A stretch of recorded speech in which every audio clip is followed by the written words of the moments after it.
UNC, also known as the southern slice of heaven. But in today's society, I don't believe that statement holds true for me and my brethren. Affirmative action, one of the most controversial topics in today's society. But why? I think we can all remember a time when we were told by a peer that the only reason we were here was due to the fact that we were black. But all of you affirmative action opponents, please tell me, is that a fact? If so, venture down to the University of North Carolina at Chapel Hill and help me find where all the rest of my black males are at. Tell me how the number of applications that this school has received has skyrocketed, but the enrollment of black males and black students in general has decreased. Tell me how the class of 2017 has 98 black males out of 4,000 students. But you say affirmative action gives us an edge, but I have to disagree. There were 1,136 black men that applied to this school, and only 245 got accepted. That's about 27%, which is in line with the acceptance rate of the school in general. But you can believe whatever you want. I mean, I can see how you might believe that we are overrepresented here when this school likes to put our faces on its brochures and websites, and it prides itself on diversity. But when I walk into a class, chances are there's not going to be anybody else that looks like me. So few of us here today, and so few of us that will be here in the future, yet this school has the audacity to name its admissions office after a couple, a black woman and man. And in the 1990s, we had to fight just to get that name, because prior to that point in time, there were buildings named after racists, slave owners, a Klansman, and we even have a statue named after a rebel soldier called Silent Sam. Not a single one was named after a black woman or man. But that's besides the point. Now back to the topic. Affirmative action is unfair, right? But the 49.2% black male graduation rate is completely okay, right? I mean, what's the point? This is a sports school, ain't it? I mean, we've won more championships nationally and in the ACC than there are black students in my class or the most recent class that look like me. People already think we play sports. When we tell them we go to UNC, they step back and wait for us to state another letter like a C or a G. Because to go to this school and be black, you're perceived to be a Division I athlete. And that's hard to break that stereotype. And we have people on this campus presently who equate blackness with athletics and illiteracy. I mean, if you're a male of color, it sure doesn't feel like they care about you unless you're on a sports team that generates revenue. And I think that's further reinforced by the findings of the News and Observer that state that this school has increased its spending on athletes by 30%, but it's cut its spending on students by 12%. And not once have we been asked by any administrator what we need to succeed. And I think that's a bad thing when only 49 of us will graduate and you cut our spending. But there might be people out there to say the reason why only 49 of us will graduate is because we weren't qualified to be here in the first place. Well, if that's the case, don't you think it's time to address the educational inequalities that many minorities face? Nah, probably not. We'll probably be disregarded because in this nation, we like to ignore all the topics dealing with class and race. This is not to blame anybody. This is a cry for help, but our cries will probably go ignored. Well, maybe it's not even academics. Maybe it's finances. But that's troubling too when I just told you that the school has increased its spending on athletes by 30%. And it's even paying a U.S. attorney $1,000 an hour to investigate a department that was cleared of suspicion years ago.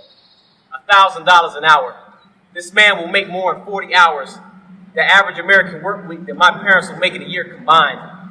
All of these scandals and investigations shouldn't have ever happened if administration was doing their job in the first place. Now it seems to me like they're saving face. Now I can't even take a class in the ad department and learn about my own race without feeling judged. But I guess that's how I'm supposed to feel. To feel discriminated. To feel isolated. To feel underappreciated. I guess that's how we're supposed to feel. As black tar heals. I didn't come to this university aware of my blackness, so to speak. I was really naive and idealistic about what my experience here would be like, both academic and socially. But in a lot of ways, since my growth at Carolina and also in the development of my racial consciousness, my experience echoes the nature of this quote-unquote monument behind me. So this is the university's attempt at honoring the unsung founders of this university, the African American slaves who paved every brick that is here, that built our buildings, and that in so many ways supported and built the university we have today.